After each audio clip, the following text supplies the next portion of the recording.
All right, we are live with this week's Alpha Leadership Live Show. I'm so excited. So excited. Yay. All right, let me get all my tech situated here. I've definitely been upping my game as far as the tech goes. So it is a lot to navigate, but I know it's always for a good thing. So welcome to Time and Toxic Positivity. You know me, I gotta come up with really juicy titles because, we're talking about deep, juicy content. So, of course, we are in all the places today. Instagram, Facebook, YouTube. So be sure to comment where you are joining from today. Of course, I can't see everyone. Hey, Lauren. Oh, hey, happy Tuesday. Happy Tuesday. Shanna, hey, how's it going? Happy Tuesday. So good to see you. Usually I get to see you on Instagram and now you're in Facebook. So fantastic. Love it. Of course, as we go through today, be sure to share your comments and questions in the comments as well. Oh, look at Shanna's in both places. Look at you, overachiever. I love it. Wave at you. So good. So yeah, be sure to put your questions in the comments. I'll get back to those. I always save a few, some time at the end to go back through, hit the Q&A. But I can't always see everything. All the tech doesn't show all of it. So I will get back and answer those as we go through. Of course, all the other goodies. Yeah, so funny. Yanni, so good to see you. Good morning. Oh, we got all kinds of amazing people here today. I think it might have been because of today's juicy title. If that one really spoke to you, you were like, oh, she's totally talking my language. Hey, good morning. All right. So like I said, if you're catching the replay, watch #replay. Oh, hey, Casey. So good to see you. Oh, beautiful. So like I said, today is all about time and toxic positivity, AKA time optimism, but we're also talking about toxic positivity. So we're going to talk about what is toxic positivity and why do you engage in it? Some of you might be like, I have heard of this. Some of you are like, probably, what? I've never heard this before. And you know me, I'm always talking about toxic hustle, toxic something or other, right? Anything can go too far and really become toxic, no matter how good it is, right? So we're going to talk also about toxic positivity in terms of how that's affecting your relationship with time, right? And why you're a time optimist and how it's actually feeding the limiting beliefs and reducing overall productivity. And of course, it wouldn't be complete if I didn't get to what to do instead. Always so important. So let me start with the introductions for those who are new to me. Plus it's on YouTube, so got to do that. So I am Stacey Rasky, best-selling author, speaker, Iraq War veteran, badass biker chick, and soulful success coach for alpha women leaders. I help ambitious women founders and CEOs shatter the invisible ceiling by unleashing their full potential, power, and purpose for greater visibility, authenticity, impact, and influential leadership. So what is a time optimist? Oh, I just heard the phrase productivity guilt yesterday. Yeah, we're actually going to talk about that a little bit, right? But productivity guilt really is kind of a mirror of what I talk about a lot with sabotage after success, where that can come in many forms and be really subtle. And it ends up leading us into that sabotage cycle. And so those negative emotions, which is actually the root of what we're going to be talking about today. So you actually segued so good into today's topic because it is, right? We do have high productivity. We have all of these amazing things happen, But when we've got a lot of these negative emotions already beneath the surface, it doesn't take much for us to tip in that direction, especially after we do amazing, amazing things. And if you're an alpha woman, you know you are epic, you're amazing. You may not always see it. That's why you're here hanging out with me, but you are. So a time optimist, of course, is a person who repetitively misjudges the time it takes to accomplish different tasks. But it's a little more than that. So a common mistake that time optimists often make is that they believe they can achieve more than they actually can within a certain amount of time, and then ultimately miscalculate the time it takes for certain tasks. So basically, we are like, yeah, I can do that. I can fit that in. I can definitely do that. And then also sort of underestimating the amount. So definitely pop in the comments, optimist, if you've ever done that before, if you've ever been like, yeah, I'm totally overcommitted, over obligated, or overbooked myself because I really thought I'd have plenty of time. I know I've done it. I've totally done it. So there's a much deeper, and this is much deeper and bigger than simply being late. And that's another one, right? If you're like, oh yeah, chronically late, fashionably late all the time. So, it's much more than Shanna, right? It's much more than just being late and overbooking and having to cancel or overcommitting. It's a symptom of a much deeper insecurity and belief around not being good enough, right? I mean, it always goes back to that monster, right? So this means you actually have a really high level of productivity, but at a cost. You're not taking enough time for you, and then you end up depleted. And that depletion actually makes you very susceptible to the negative emotions like productivity guilt, like, woohoo, I just was like super productive.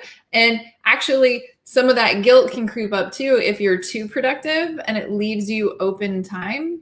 And we'll get to that too, because again, alphas, a lot of us come from trauma or unhealthy programming, all these disempowering stories. So we do a really great job of filling our entire day, like maxing it out of habit, right? I already talked about that earlier in September, since it's been Time and Energy Month, why we fill every moment of our day, right? And if you haven't caught that one, be sure to catch that in the Time and Energy units in my amazing Facebook community, Divine Femme Alpha. So juicy. We do some really good stuff in there. So, of course, right, you're not taking enough time for you. So as a consequence of this poor time management, the time optimists often feel as if they have failed, or they'll never catch up with all the things they have to do. It does not matter how much you actually got done, because you might have been like epically freaking productive, but you're still seeing the load of what's left, right? So again, the inner critic, we're undermining the not enough. Like, even though you did all this awesome stuff, some of that guilt too can still be like, woohoo, super productive, and yet I still have so much more I need to do, right? So we're balancing back and forth. Sabrina, overbook and normally late, right? Exactly. Exactly. So this abundance of time and energy mentality comes from this toxic positivity, which is really rampant in personal development, professional development, law of attraction circles, and spiritual growth circles, right? Where the focus is on being positive to raise my vibration, be positive to attract what I desire, be positive to get more of that, right? Focus on the good stuff, be positive, be positive, be positive. Type positive in the comments if you have fallen into that trap. I know I have, where it's like, no, I can't be negative. I just got to be positive, right? I just got to be positive. Like, what's this positive outlook? And what's really interesting is, out of this habit we form with this toxic positivity, we really start to diminish those negative thoughts and feelings, right? Oh, hey, Colleen, how's it going? So we learn to focus only on the positive, but at a cost. At a cost, right? And always looking at the bright side and the positive, we chronically avoid and diminish the negative thoughts and feelings, right? So we're actually rejecting part of ourselves, part of our truth, right? Ooh, yes. Oh, I'm trapped. Yep, positive. Everybody's like, yep, the positivity trap. Right. So we end up avoiding anger, resentment, frustration, jealousy, or even the exhaustion and the overwhelm or the lack of clarity or confidence that we have, right? Like, it almost goes into the paradigm of the fake it till you make it, which I think is total fucking bullshit. Like, seriously, that's how serious I think it's junk. Fake it till you make it. Don't fake anything. Be real, right? It's just another mask. The toxic positivity, the fake it till you make it, that is another mask. So, right? Tell it like it is, right? Sometimes it's hard truth. And I was in that trap. I know I was in that trap for so long. And even yesterday, some of you have been following, right? I'm doing my cleanse. I'm on, I think today is day 9, but this is day 4 of juice only, like juice and coconut water, like liquids only. So basically juice fasting. And yesterday, day 3, was really tough. And a lot of that old anger and resentment and frustration, and I mean, rage, hate, all of that literally was detoxed yesterday. And that's why I needed to do this cleanse. I needed to do that, one, in just resetting my body after a really, stressful relocation, COVID lifestyle, just all the things, right? Even my birthday weekend, it was so much fun. And so I needed to reset physically, but I also needed to reset thinking about moving forward. I've had such growth and expansion, and I really wanted to honor the vessel that is my body and say, okay, I need to prime that part of myself for this next level of being, because most of me's gotten there and the expansion and the ascension is happening so quickly. It's like, okay, let's get the body primed and purge and detox some of these old emotions, because what we're talking about today, the avoidance of those negative emotions, was a chronic habit for me for so long before I started my personal development journey 5 years ago. It was, I'll get into more of those details and you'll realize, right? Like, that's the stuff that feeds the wall that I'm always talking about, right? The wall around our heart and our soul that stops us from getting out. Getting a little ahead of myself, though, in my story. But I really went through a big purge. Literally almost was like this nauseous sort of, almost the sensation of vomiting out this anger and this rage and this hate that's really, it's not mine. And I defaulted to anger because that is how I felt powerful when I was disempowered, especially as a child. And that hate and that anger and that rage, I don't need it anymore. It's not serving me anymore. And it was okay to just feel it and let it come up and process and let it go, right? Hey, Sheridan, so good to see you. I'm so excited to chat with you later today. So all that negative emotion, right? If we're hiding any part of ourselves or avoiding it or pushing it to the side to focus on the positivity, that's toxic. Super toxic. Those are the exact emotions that cause you to sabotage after success. Right? We talk about that a lot. the sabotage after success, whether it's the productivity guilt, right? I was super productive. Now I feel bad. It's basically the success hangover. And then we start going into the sabotage cycle, right? Because we've got that deep internal wall. That's really what we're hitting up against. We're hitting up against that capacity for our abundance. Basically, we're like, okay, starting to expand that. That's too uncomfortable. Let me sabotage. So, think about how much you avoid and diminish those negative emotions, or a lot of our unhealthy coping too is, right, like cheer someone up rather than just honor the negative emotions, right? Because they have a place. So we push them to the side.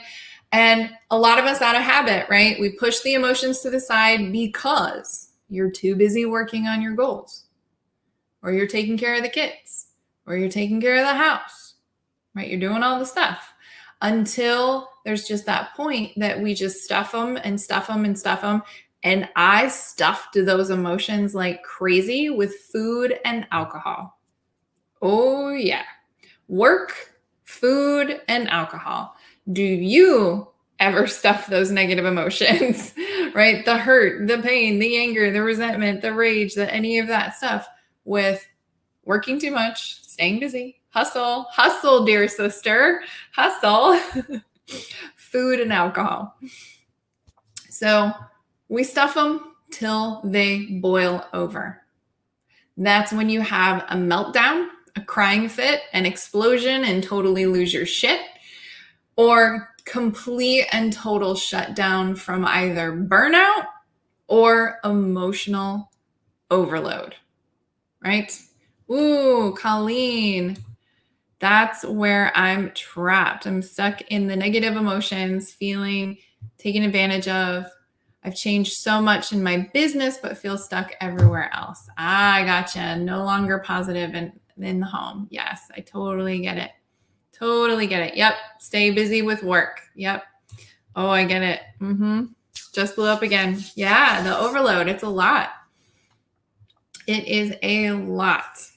So this rejection of our emotions, it highlights our habit of rejecting parts of our identity, right? The inner rebel, the divine feminine alpha, or the alpha energy, the power energy, our power, or our divine feminine, right? Like I sort of bring them both together as a cohesive unit, but you can really reject certain aspects of that, or anything else that's authentically you, anything else that's reflective of your truth that you've been hiding. You're rejecting yourself, right? And that's what we talk about all the time, this chronic habitual self-rejection. And the self-rejection happens when we wear the mask of who we should be to fit the situation, right? And oftentimes the mask is don't show emotion, don't cry, don't be emotional because of all the programming, all the stuff. So it's easy too, when we are busy focusing so heavy on the celebration, right, of getting what we desire, like, woohoo, I'm a best-selling author, woohoo, I just launched my first course, woohoo, I just got featured in blah, blah, blah, like whatever the thing is for you. Like we're so excited about the celebration of getting what we wanted that we ignore the little voice in the background. The little voice like, but when's the shoe going to drop? Or when are you going to lose it? Or you don't deserve it?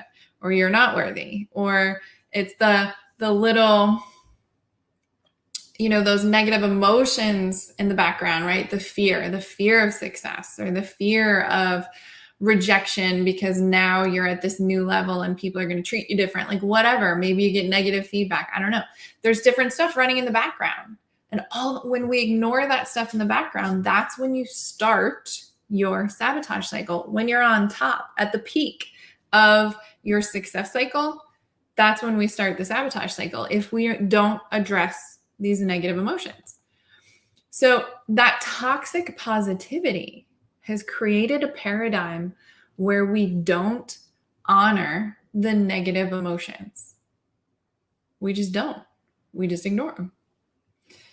And most likely, you've also learned to avoid the negative emotions through, like I said, the programming and the old stories of things like avoiding emotion because that shows weakness or vulnerability, and that's been used against you, AKA trauma, dysfunction, all of those things. So, hello, giant heart wall, the wall that blocks us from the world.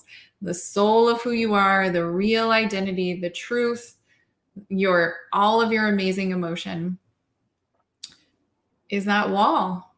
And this habit of staying in the toxic positivity, but more so avoiding the emotion, is the mortar that keeps your wall strong and intact. It's why it feels so hard to break through.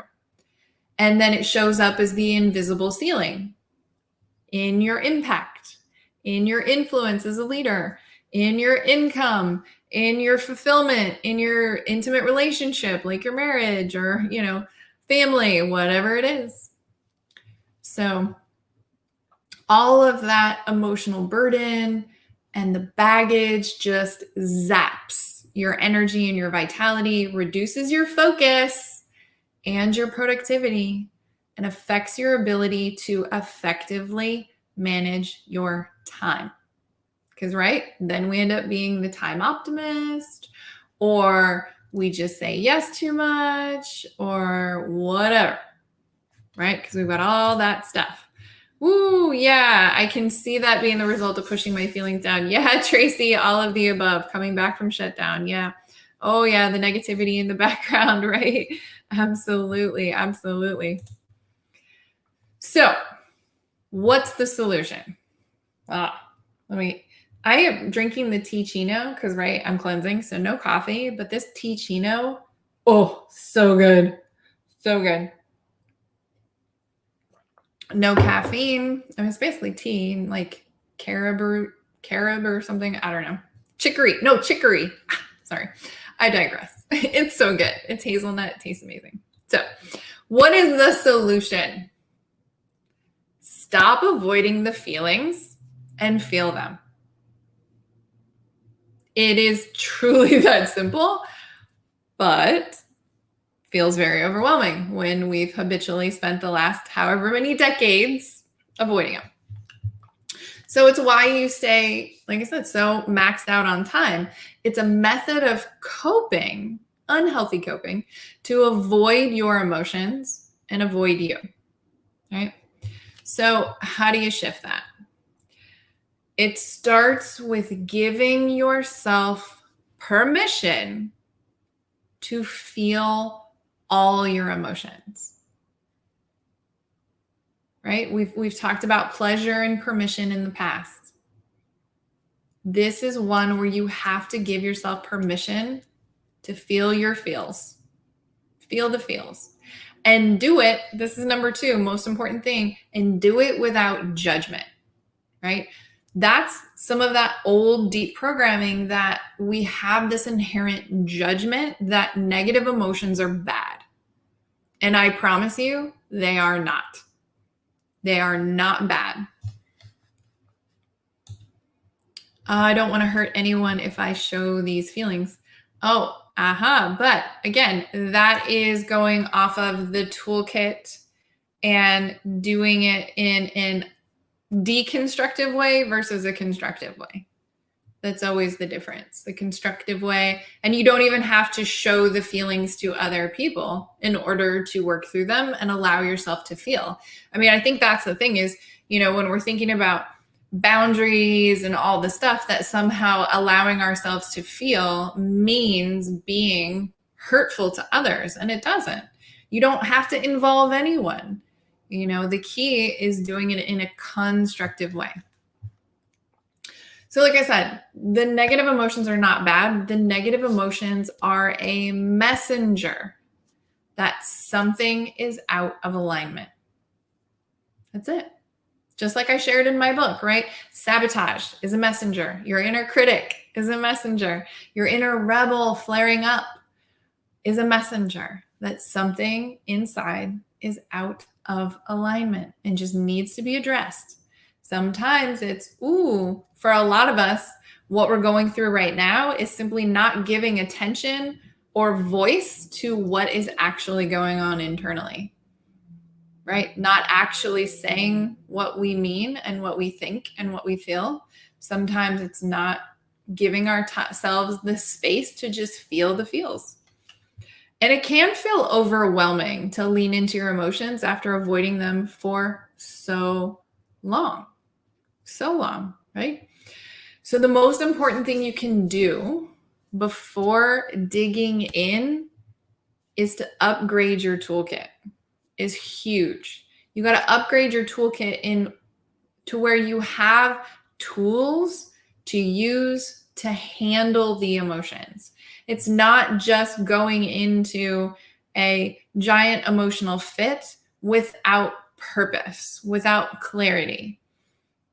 That's why it gets so overwhelming. Now, granted, one of the tools I use is basically like having an adult tantrum, and it's totally fine, right? Going to a field where there's no one to hear you, and you scream at the top of your lungs and jump up and down and punch the air and basically have a toddler tantrum in the woods or in a field where nobody else is going to see or hear you. And you basically burn out that energy and emotion until you collapse. So sometimes it can be that wild. Like it doesn't have to be saying, oh, okay, I'm like journaling about it. You know, I always talk about write and burn. Write and burn's amazing. But there's lots of options. You know, you can literally Google emotional release techniques and find all different kinds. I have mine. I'll include that. I'll talk about that more at the end. But the other thing to keep in mind too is when you're talking about really digging into the emotions, you can have some toolkits to just take the edge off what's going on right now in terms of frustration or imposter syndrome, doubt, lack of confidence, you know, whatever those things are. So no adult tantrum in the home. You can, I would just to be sure if you do it at home, no one else is around. That's the key. We don't want that emotion or energy to go on anyone else. No transfer. No transfer. So you do it solo. That's why field is great by yourself. If you're at home, no pets can be around. Like if you have a big giant backyard like I used to, you can do that at home. But again, you're going to be sending a lot of that energy back towards yourself if you're inside of an enclosed space. Like, yes, I've screamed at the top of my lungs and had a complete freak out in my car. But again, a lot of that's coming right back at you versus a full-on release of being out in the open. Super helpful. So the second most important thing to do is also considering the fact that when you're digging into these emotions, this is not a DIY project, right? I mean, a lot of you understand that. You've invested in courses, you've invested in programs. Having the right support to help work through what you're feeling in the present is never because of what's in the present.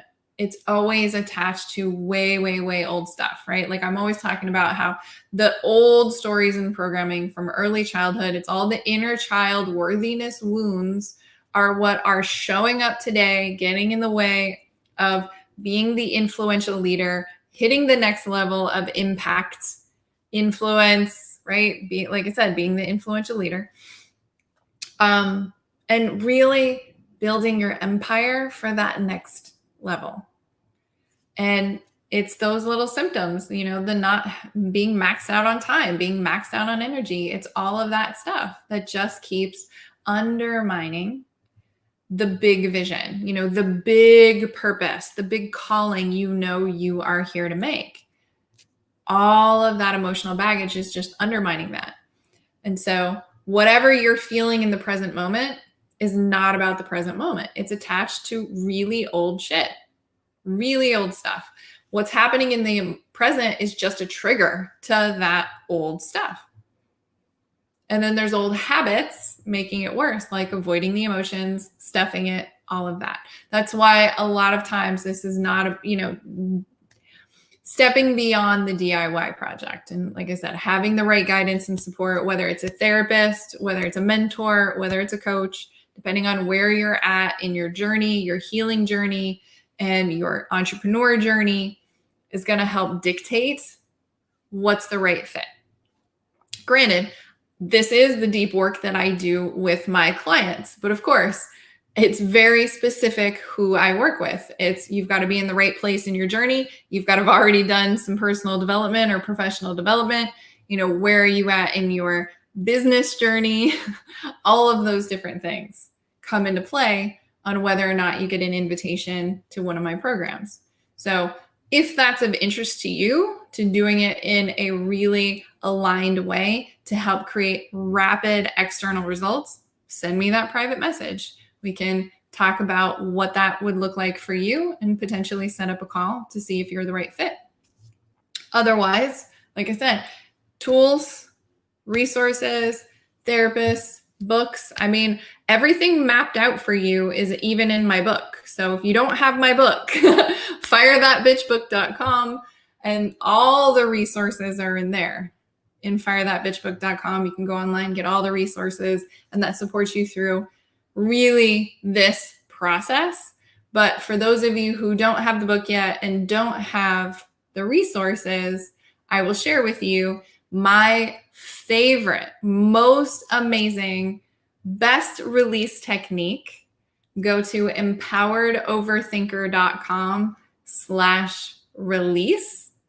That is my favorite. It's the write and burn that I always talk about. I've kind of tweaked it and adjusted it to where it's really exactly what I love and just made it super step-by-step. You just follow the steps, don't overthink it, and just word vomit on the paper, and then you completely destroy it when you're done. So it is really, really powerful. I need to get the hardback. I mean, there's the paperback. Yeah, definitely. It's really, really good. Oh, let's see. Instruct the toxins to go into the pit and you release. Absolutely. Yes. They are the messengers. Let's see. Oh, so good. So like I said, if it feels like I am aligned with you for that support to, you feel this toxic positivity happening, you feel this complete time overwhelm and energy overwhelm, and you are ready to go bigger, way, way, way bigger and do it quickly, that is so much of the work that we do, is basically de-rebelling the junk from the past and then doing the work that we need to do in the present with really owning your identity and then bringing that into your business in such an aligned, authentic way. And it is amazing how, even my multi-6 and 7-figure entrepreneurs, women that I work with, they get to know themselves so much more, and it changes who they are being in their life and their business. And the thing that is so different that blows their mind is the high level of support, the high access to me, the high level of support. People come in, they're like, this is not like anything else I've done before, because I have so much access, so much support, so much